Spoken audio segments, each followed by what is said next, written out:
Hey. Hello, everybody.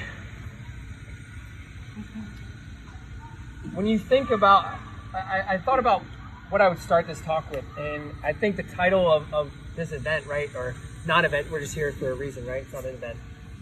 But it's anarchy, right? Like, what does anarchy mean? Anybody? No rulers. No rulers, right. But that doesn't mean without rules, right? There are rules here at AnarCon. There are rules. There are the rules of nature that we must abide by. There are the rules of physics that we must abide by. But those rules are not imposed, those are imposed on us by something greater than ourselves that are outside of our control. And the rules here, right, they might be imposed by Cal and his goon squad, but we all agree to those rules because we want to be a part of that, right? We choose those rules, and we choose that, there's no ruler. Like, he might be the warlord of AnarCon, but he's not the ruler here. We are all sovereign individuals to do as we please. But we still agree on a set of rules. So how do you do that with the money? Right? Because our current money, and I say our as, people that live in the United States of America, our current money is, well, there's a lot of rulers there, right? There's an oligarch of rulers that control what happens with the money. It's the biggest price control, and I'm sure everybody's familiar with why price controls are bad. So why is it that the basis of our society is price control? Our money is price controlled. The cost of capital is set by the Federal Reserve and the behind-the-scenes shadowy puppets that are the banks. That doesn't sound very nice as a sovereign individual, to have something that is used to measure my value as an individual to a certain degree, right? Like, I would argue that your word is worth more, but a lot of people, their net worth is what? Denominated in dollars. Your labor denominated in dollars. Who works for, bananas by the hour? Nobody here. You might be able to find some other arrangement. Barter is fantastic. But money is what ties the society together. It ties us together at a global level, right? Whether we like it or not, the US dollar is still the global reserve currency,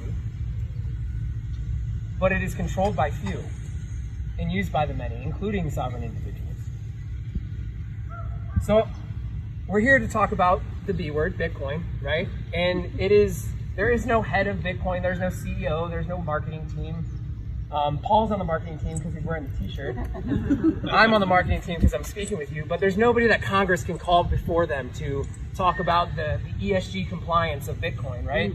Because it's a network of individuals voluntarily agreeing on a set of rules. It is rules without rulers, right?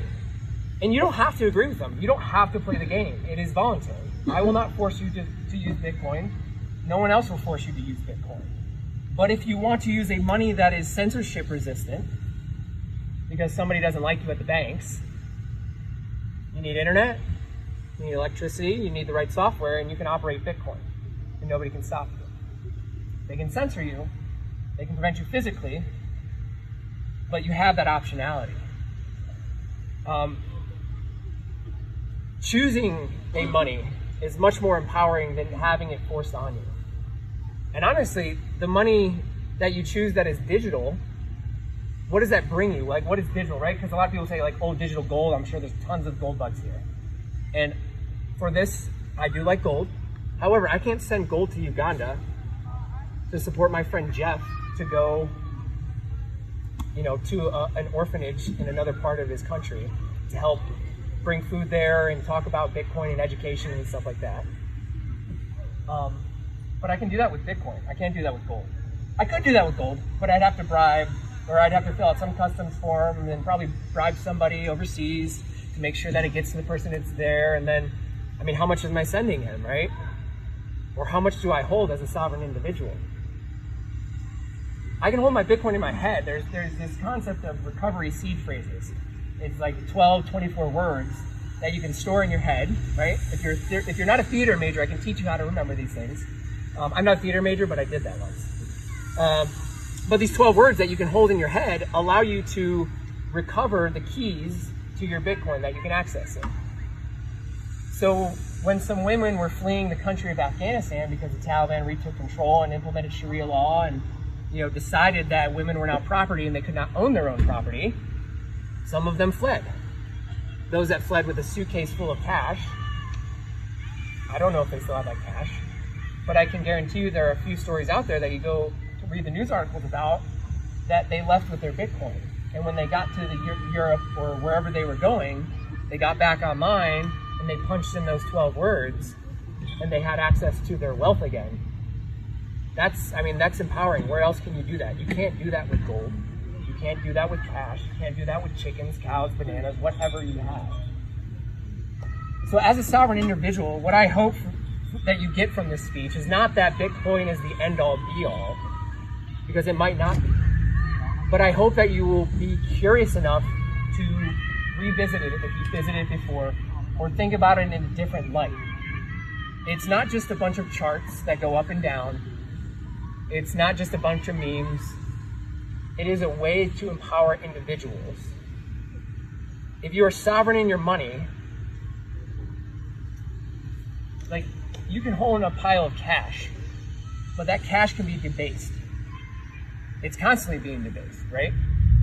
That's why it's not good to hold on to a mattress full of cash over a long period of time.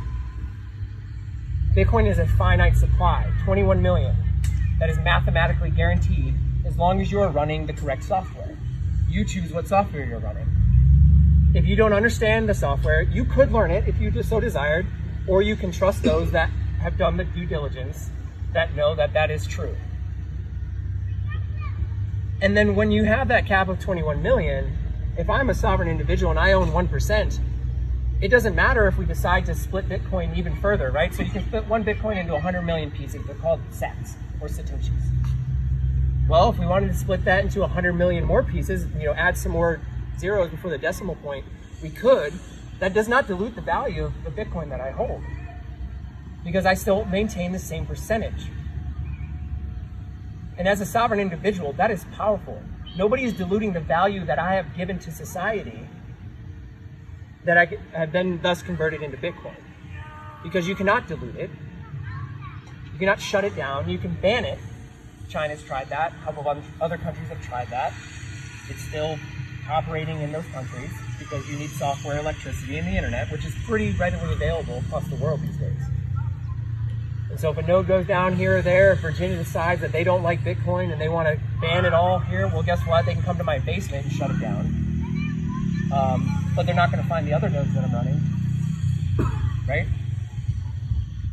So again, I